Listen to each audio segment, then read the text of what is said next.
previous lecture we are studied about nature importance. Also now we are studied about today shortcoming and limitations of OB. First, in which OB is a selfish and exploitative organizational behavior. A selfish અને એક્સપ્લોટેટિવ છે કે જે તેમાં motivational ઘણું વધારે મળે છે, જેમાંથી આપણે મોટિવેશનલ મેળવવાનું હોય છે. તે એક સેલ્ફિશ અને એક્સપ્લોટેટિવ પદ્ધતિ છે. Second one is OB is a inexact science, એટલે એક અચોક્કસ સાયન્સ છે કે ઓર્ગેનાઇઝેશનલ બિહેવિયર એમાં કોઈ ડીલ સાથે સાયન્સ કરવામાં આવે છે અને કેવી રીતે ડિપેન્ડ કરવાનું અપોન હ્યુમન બિહેવિયર રીતે કેવી રીતે ડિપેન્ડ થાય છે ઓબી એ હ્યુમન બિહેવિયર કહેવામાં આવે છે. OB is a descriptive in nature and perspective. OB છે ઘણા બધા સોલ્યુશન આપે છે કે જે સોલ્યુશન આપણા માટે હેલ્પફુલ બની જાય છે. OB is a descriptive in nature and not a perspective. એ કોઈ પર્સપેક્ટિવ યુઝ માટે નથી. ઓર્ગેનાઇઝેશનલ બિહેવિયર એ ખાલી નેચરને ડિસ્ક્રાઇબ કરવા માટે છે. It is a exploitative in nature. Exploitative nature માટે એક્સપ્લોટેટિવ બની રહે છે કે જ્યારે એક્સપ્લોટેટિવ એમ્પ્લોયઝ ઓર્ગેનાઇઝેશનને હ્યુમન બિંગ દ્વારા યુઝ કરવામાં આવે છે, તેથી તે એક્સપ્લોટેટિવ નેચરને હેલ્પફુલ બને છે. Fifth one is OB is only a means to improve and not a solve. OB છે ઇમ્પ્લિમેન્ટેશનથી કોન્ફ્લિક્ટ અને ફ્રસ્ટ્રેટને દૂર કરે છે કે જેનાથી ઓબીમાં રહેલા કોન્ફ્લિક્ટ છે એ દૂર થઈ જાય છે. Sixth is OB is an applied science. OB છે સાયન્સને અપ્લાઇડ કરે છે, તો કઈ રીતે? That means success or failure અને સક્સેસફુલ છે કે હ્યુમન બિંગ કેવી રીતે છે, સક્સેસ કેવી રીતે થાય છે અને ફેલિયર કઈ રીતે થાય છે, એ આખું ઇન ડિટેલ સમજાવો તો એ અપ્લાઇડ સાયન્સ. તો સાયન્સ માટે બની રહે છે સક્સેસ ને failure. OB is a more theoretical not a practical. OB છે થિયોરિટિકલ પોર્શન છે, પ્રેક્ટિકલ એમાં ઓછું આવે છે, કારણ કે વર્ક લાઈફ એને ઇન્ક્લુડ એને ઇગ્નોરન્સ એની ઇમ્પોર્ટન્સ એ બધું જણાવવામાં આવે છે, તેથી તે થિયોરિકલ વધારે છે. બિહેવિયર એનું થિયોરિકલ વધારે હોય છે, જ્યારે પ્રેક્ટિકલ ઓછું જોવા મળે છે. Now second, relation between organizational behaviour and management અને ઓર્ગેનાઇઝેશનલ બિહેવિયરનો ડિફરન્સ જાણવામાં આવે છે કે બેનો રિલેશન શું છે અને ડિફરન્સ વચ્ચે શું છે. First is managing work force diversity. Managing work diversity એટલે કે કોઈ પણ વ્યક્તિ હોય ઇન્ડિવિજ્યુઅલ ડિફરન્સ બધાના અલગ હોય છે. ઇન્ડિવિજ્યુઅલ ડિફરન્સ લાઇક મેનેજિંગનું અલગ હોય છે કે જ્યારે ઓર્ગેનાઇઝેશનલ બિહેવિયરનું અલગ છે. ઓર્ગેનાઇઝેશનલ બિહેવિયરમાં જ્યારે વર્ક બધું થિયોરિટિકલ થતું હોય છે, જ્યારે મેનેજમેન્ટમાં વર્ક પ્રેક્ટિકલી વધારે બનતું હોય છે. Second is improving customer service. કસ્ટમર્સની સર્વિસ ઇમ્પ્રૂવ કરવામાં આવે છે, જેથી કસ્ટમરને નોલેજ પ્રેક્ટિસ બધું પૂર્ણ રીતે મળી શકે છે. Improve customer service in which કે આપણે જોઈએ તો કોઈ કસ્ટમર આપણી પાસેથી વસ્તુ લઈને જાય તો એને સર્વિસીસ બધી સારી આપવી પડે, આફ્ટર સેલ સર્વિસ એ આપવી પડે છે ને જ્યારે લે ત્યારે ઓફર કે કોઈ સારી ગિફ્ટ પ્રોવાઈડ કરીને એને સર્વિસ આપવામાં આવે છે. Third one is developing and imparting managerial skills. Developing and imparting managerial skills in which આપણે જોઈએ તો કે આઈડેન્ટિફાઈ અને ડેવલપમેન્ટ મેનેજમેન્ટમાં આપણે આઈડેન્ટિફાઈ અને મેનેજરિયલ સ્કિલવાળા લોકો જ લે છે, જ્યારે હ્યુમન બિહેવિયરમાં પહેલેથી લઈને છેલ્લે સુધીના, એટલે કે કોઈ નબળા હોય તો એને કોઈ સ્કિલ્સ ટ્રેન કરી અને એને સ્કિલ બેઝડ બનાવવામાં આવે છે. Now fourth one is globalization. Globalization it means કે કોઈ વ્યક્તિને આપણે ગ્લોબલ એન્વાયરમેન્ટમાં કેવી રીતે કન્વિન્સ કરવાનું એ આપણે ગ્લોબલાઇઝેશનમાં સમજાવવામાં આવે છે. બિઝનેસ પ્રોસેસ આઉટસોર્સિંગમાં ઓબી ઓર્ગેનાઇઝેશનલ બિહેવિયર કરે છે કે જે આઉટસોર્સિંગ છે એ બધા ભેગા કરીને બિઝનેસ પ્રોસેસ માટે આઉટસોર્સિંગ કરે છે, એ ઓબી કરે છે એનું work. Now next is improving ઓપરેશનને ઇમ્પ્રૂવ કરવા માટે ઓર્ગેનાઇઝેશનલ બિહેવિયર ઓકે છે, બટ મેનેજમેન્ટમાં એ વસ્તુ ઇમ્પ્રૂવ કરવાની જરૂર છે. Encouraging innovation. કોઈ વસ્તુને લેવા માટે કોઈ વ્યક્તિ એને એન્કરેજ કરે કે ઇનોવેટ કરે, એ વસ્તુને ઇનોવેશન કરવામાં આવે, એને એન્કરેજ કરવામાં આવે છે અને ઉત્સાહિત કરવા આવે એ વસ્તુ માટે ખરીદવા માટે. એમ્પાવરિંગ એમ્પ્લોયઝ ઇટ મીન્સ કે એમ્પ્લોયઝને કઈ રીતે એમ્પાવરમેન્ટ મળે એ જણાવવામાં આવે છે. Positive and ethical climate in which આપણે જોઈએ તો પોઝિટિવ એથિકલ એટલે કે કોઈ આપણને તકતી મેળવવામાં આવે છે ને પોઝિટિવ સારી રીતે સારા પ્રમાણમાં એ ઓર્ગેનાઇઝેશનલ બિહેવિયરનું વર્ક છે. જ્યારે મેનેજમેન્ટમાં આ વસ્તુ પોઝિટિવલી લેવામાં આવતી નથી અને ઓર્ગેનાઇઝેશન બિહેવિયરમાં આ વસ્તુ પોઝિટિવ લેવામાં આવે છે. ઇટ મીન્સ કે રિલેશન સમજાવવામાં આવે છે ઓર્ગેનાઇઝેશન બિહેવિયર અને મેનેજમેન્ટના. Now next we are seeing international organizational behavior, in which definition international organizational behavior is concerned with the study and application of behavior of employees with foreign backgrounds, and it aimed at seeking adjustment in the foreign countries and with the expatriate employees in the countries.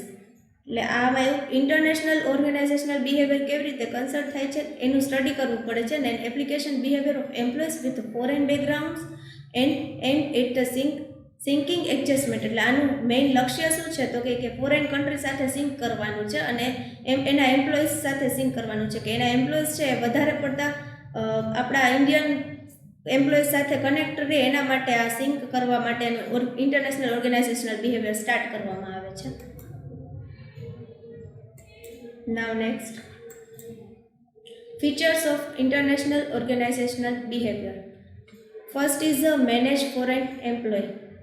ફોરેનના employee હોય એને manage કરવા. કઈ રીતે manage કરવાના તો કે કોઈ employ હોય એ આપણા અહીંયાથી કોઈ વસ્તુ પરચેસ કરતા હોય તો એ વસ્તુ માટે એને કઈ રીતે પેમેન્ટ કરવું, કઈ રીતે એ લોકોને સમજાવવા સારી સ્કિલ સાથે એ કોઈ વ્યક્તિને હેન્ડલ કરવા માટે મેનેજ કોઈ કરવામાં આવે છે તો એને ફોરેન મેનેજ એમ્પ્લોયઝ કરવામાં આવે છે. Organizational behaviour is an international work environment. Organizational behaviour એ એક ઇન્ટરનેશનલ વર્ક એન્વાયરમેન્ટ ઊભું કરે છે કે જેનાથી આપણને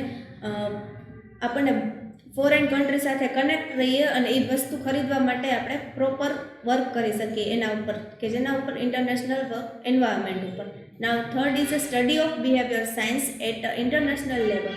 study of behaviour science at international level. બિહેવિયરનું સાયન્સ સ્ટડી કરવામાં આવે છે પણ કયા લેવલે? ઇન્ટરનેશનલ લેવલે સ્ટડી કરવામાં આવે છે. Now positive OB is also applicable. Positive organizational behaviour is also applicable. આપણે અહીંયા કોઈ વર્ક કરીએ તો એના માટે આપણને પોઝિટિવ નેગેટિવ બધા આઈડિયા આવતા હોય. હ્યુમન બિહેવિયર પોઝિટિવ એ રિપ્લાય આપે, નેગેટિવ એ રિપ્લાય આપે. હ્યુમન બિહેવિયર કઈ રીતે અપ્લાય આપે એ આપણને ખબર નથી. એટલે એના માટે આપણે પોઝિટિવ ઓર્ગેનાઇઝેશનલ બિહેવિયર અપ્લાય કરવામાં આવે છે કે જે એપ્લિકેબલ છે ઓર્ગેનાઇઝેશનલ બિહેવિયરમાં. Now fifth one is understanding various kind of diversity. Various understanding kind of diversity.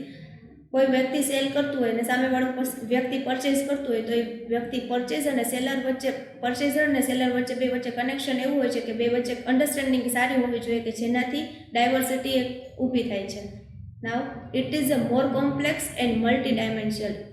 આ એક વસ્તુ જે છે ફીચર્સ ઇન્ટરનેશનલ ઓર્ગેનાઇઝેશનલ બિહેવિયર જે ઊભું કરે છે એનું કોઈ એક કોમ્પ્લેક્સ હોય છે કે જે મલ્ટી ડાયમેન્શનલ એરિયામાં ઊભું કરવામાં આવે છે. કોઈ એક વ્યક્તિ સાથે કે કોઈ એક ચોક્કસ વ્યક્તિ સાથે ઊભું કરવામાં આવતું નથી. Now studied behaviour of employees and managers.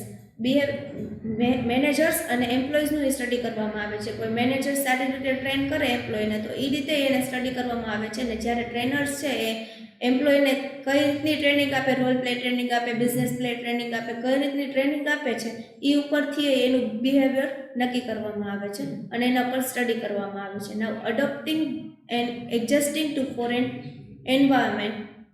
અડોપ્ટિંગ and adjusting to foreign environment. Foreign એન્વાયરમેન્ટવાળા લોકો સાથે આપણે પરચેસ સેલ કોઈ રિલેશન આપણે બનાવીએ કે અહીંયાથી આપણે પરચેસ કરીએ ફોરેન કન્ટ્રીઝમાં ને ત્યાંથી આપણે કોઈ વ્યક્તિ પરચેસ કરીએ અથવા તો આપણે અહીંયાથી કોઈ વસ્તુ પરચેસ કરીએ તો એના માટે કોઈ ફોરેનનું એડજસ્ટમેન્ટ જે કરવામાં આવે છે એના માટે એક ફોરેન એન્વાયરમેન્ટ ઊભું કરવામાં આવે છે કે જેનાથી આપણા કોઈ વ્યક્તિ હોય તે એની લેંગ્વેજ સાથે એની સાથે સારી રીતે રિલેશન બનાવી અને એની લેંગ્વેજ સાથે ફ્રી રહી અને એની સાથે વાત કરી શકે, કોન્ટેક્ટ બનાવી શકે, સારું કનેક્શન બનાવી શકે, ઇન્ટરનેશનલ બિઝનેસ બનાવી શકે કોઈ એક વ્યક્તિ એડજસ્ટ કરીને. Okay, foreign behaviour.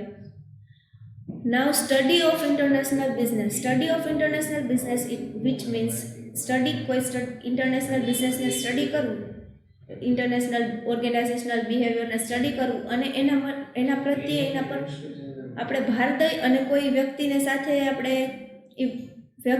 સેલ કરવા માટે કન્વિન્સ કરીએ.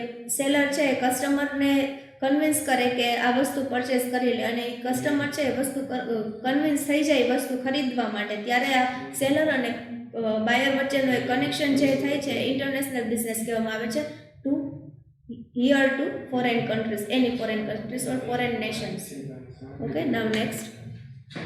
Components of international organizational behavior. Components of international organizational behavior, in which first is cultural diversities of employees and their behavior. Cultural diversities of employees and their behavior, in which આપણે જોઈએ તો cultural diversity, અલગ અલગ કલ્ચરના લોકો અલગ અલગ આપણી સાથે કનેક્શન થાય કે જેનાથી આપણને એક ડાયવર્સિટી ઊભી થાય છે. એમ્પ્લોઈઝ અને તેના બિહેવિયર, કોઈ એમ્પ્લોય અને એના બિહેવિયર સાથે, કોઈ એમ્પ્લોય હોય સારા હોય છે, કોઈ એમ્પ્લોય ખરાબ હોય છે, કોઈની એક્ટિવિટી સારી હોય છે, કોઈની એક્ટિવિટી ખરાબ હોય છે, કોઈ સારું બોલે છે, કોઈ ખરાબ બોલે છે. એવી રીતના કલ્ચરલ ડાયવર્સિટીઝ બને છે અલગ અલગ એમ્પ્લોયના અલગ અલગ એરિયા સાથે અને તેના બિહેવિયર સાથે. Okay, now second one is the people in international OB. International organization બિહેવિયરમાં કોઈ અલગ અલગ પ્રકારના પીપલ હોય છે. લાઈક આપણે ફોરેન કન્ટ્રી સાથે કનેક્શન કરીએ કોઈ વસ્તુનું આયાત નિકાસ માટે, તો એના માટે પીપલ છે એવો કન્વિન્સ હ્યુમન બિહેવિયર સારો એવો સ્કિલ બેઝડ માણસ હોય કે જેની પાસે એબિલિટી હોય, સ્કિલ હોય, કે તે જે બધી વસ્તુઓ કન્વિન્સ કરવા માટે રેડી હોય, પ્રિપેર હોય, પોતાની જાતને પ્રેઝન્ટ કરી શકે ફોરેનના કન્ટ્રી સાથે, તો એ વ્યક્તિ કરી શકે અને એ લોકોને કન્વિન્સ કરી શકે કે આપણે ત્યાંથી આપણી સાથે કનેક્ટ રહીએ. એ પીપલને ઇન્ટરનેશનલ ઓર્ગેનાઇઝેશન બિહેવિયરનું મેઇન પાર્ટ ગણવામાં આવે છે. Now third one is a change and conflicts. કોઈ વસ્તુમાં ચેન્જીસ કે કોન્ફ્લિક્ટ કરવો એ component international behaviour, organizational behaviour એનો પાર્ટ બનવામાં આવે છે. કોઈ વસ્તુને ચેન્જીસ કરવો કે એને કોન્ફ્લિક્ટ કઈ રીતે કરવું અને એની કોઈ જૂની પુરાણી કોઈ નીતિ ચાલતી હોય તો કોઈ નવા ટ્રેનર્સ, કોઈ નવા વ્યક્તિ આવે તો એને નવી બધી ટેકનોલોજી કમ્પ્યુટરાઇઝડ શીખવામાં આવે છે. કોઈ પાછળ રહી જાય, જૂની પદ્ધતિ શીખવાડવામાં તો કોઈ દિવસ આગળ નથી વધવાના, પણ તેની સાથે તેને કનેક્ટ કરી અને નવી પદ્ધતિ શીખવાડવામાં આવે છે. It's a change and conflicts. અને કોન્ફ્લિક્ટ્સ હોય એટલે કે કોઈની ફ્રસ્ટ્રેટ હોય કે કોન્ફ્લિક્ટ્સ હોય તો એને દૂર કરવામાં આવે છે. Now gender differences. Gender differences, it means international organization બિહેવિયરમાં gender differences, girls and boys, which is we know that કે ગર્લ્સને કોઈ અલાવ ના કરતું હોય લોંગ ટાઈમ સુધી બહાર રહેવાનું, કોઈ ફોરેન કન્ટ્રીમાં રહેવાનું કે એની સાથે ટાઈપ કરવાનું, બધું અલાવ ના કરતા હોય, જ્યારે બોયઝ પાસે આ સ્કોપ હોય છે. બટ અત્યારે આપણે જોવા જઈએ તો ગર્લ્સને બોયઝને ઇક્વલ રાખીને કોઈ ડિફરન્સીસને કમ કરીને પણ આ વસ્તુ કરવામાં આવવી જોઈએ કે જે આપણા નેશનને આગળ વધારે અને ફોરેન કન્ટ્રી સાથે ટાઈપ કરે કે કોઈ ફોરેન કન્ટ્રી સાથે એને બનાવવામાં આવે છે, સારો એવો રિલેશન બનાવવામાં આવે છે. એટલે જેન્ડર ડિફરન્સીસ ટાળી અને સારું એવું આપણે બિઝનેસ કરતા કરી શકીએ. In which international organizational behaviour. Now differences in personality, values, attitude and motivations. Difference, અલગ અલગ વસ્તુમાં અલગ અલગ ડિફરન્સીસ છે. પર્સનાલિટી, કોઈ બધા પર્સનની પર્સનાલિટી એક સરખી નથી હોતી. ફોરેનના લોકોની પર્સનાલિટી તો કે એનો વિયરિંગનેસ ને એની પર્સનાલિટી, એનું મોટિવ્સ, એના એટીટ્યુડ્સ એ બધું અલગ હોય છે. એની બોલવાની સ્કિલ, લેંગ્વેજીસ, વેલ્યુઝ એ બધું અલગ અલગ હોય છે. જ્યારે આપણા અહીંયાના નેશન ના હોય તો એના માટે કોઈને સમજાવવા માટેની તકતી બધી અલગ અલગ હોય છે. પર્સનાલિટી, એની વેલ્યુ, એના એટીટ્યુડ્સ, એના મોટિવેશન્સ, કે આ લોકો કોઈ સેલર હોય તો એનો મોટિવેશન શું હોય કે આ બાયર હોય એ પરચેસ કરી જ લે મારી વસ્તુ, અને જે કસ્ટમર હોય એટલે બાયર હોય એને કેવું હોય કે મારે આ વસ્તુ સેલ કરવી છે તો એના માટે મારે એ બધું વિચારવું પડશે કે ના આટલા કોસ્ટ છે તો હું આપીશ, આ પૈસા આપીશ તો મને આટલું થશે, તો હવે આના પછી મારે કેવી રીતે પ્લાનિંગમાં લેવું કે પૈસા મારે કેવી રીતના કઈ જગ્યાએ વાપરવા. તો એના માટે બાયરને એવું વિચારવું પડે છે કે જ્યારે સેલરને એવું પૂછે કે મારી વસ્તુ સેલ થઈ જ જાય અને આ ગમે હું કન્વિન્સ કરી જ લઉં કે મારી વસ્તુ કોઈ બાય કરી જ લે એના માટે. Now sixth is a positiveness of organizational behaviour. Positiveness of organizational behaviour in which જોવા જઈએ તો ઓર્ગેનાઇઝેશનલ બિહેવિયરમાં પોઝિટિવનેસ વધારે રહેલી છે. Now seventh one is a management practices. Management practices in which કે આપણે સારી એવી પ્રેક્ટિસ, આપણે કોઈને ટ્રેનિંગ આપવામાં આવે છે, કોઈ વ્યક્તિને કોઈ એને નવું મેનેજમેન્ટમાં જોઈન થવું હોય તો ડાયરેક્ટ આપણે ટ્રેનિંગ વગર નહીં કરી, કારણ કે એના માટે આપણને બહુ ઘણો બધો લોસ થાય છે. જ્યારે આપણે ટ્રેનિંગ આપેલા વ્યક્તિને રાખશું તો એના માટે કોઈ બોન્ડ કે તૈયાર કરાવશું કે કોન્ટ્રાક્ટ બેઝ રાખશું કે આપણે 8 થી 10 વર્ષનું હોય તો કે 8 થી 10 મંથ હોય કે તમે એટલા ટાઈમ માટે વર્ક કરો તો અમે તમને ટ્રેનિંગ આપીએ, કારણ કે આપણે ટ્રેનિંગનો ટાઈમ 2 થી 3 મંથ્સનો હોય છે કે જ્યારે એ વર્ક ના કરે તો એ બધું પાણીમાં જતું રહે એના જેવું. Now 8 last, global mobility. Global mobility in which globalization, we can make the globalization in global mobility. Components of international organization behavior. Thank you.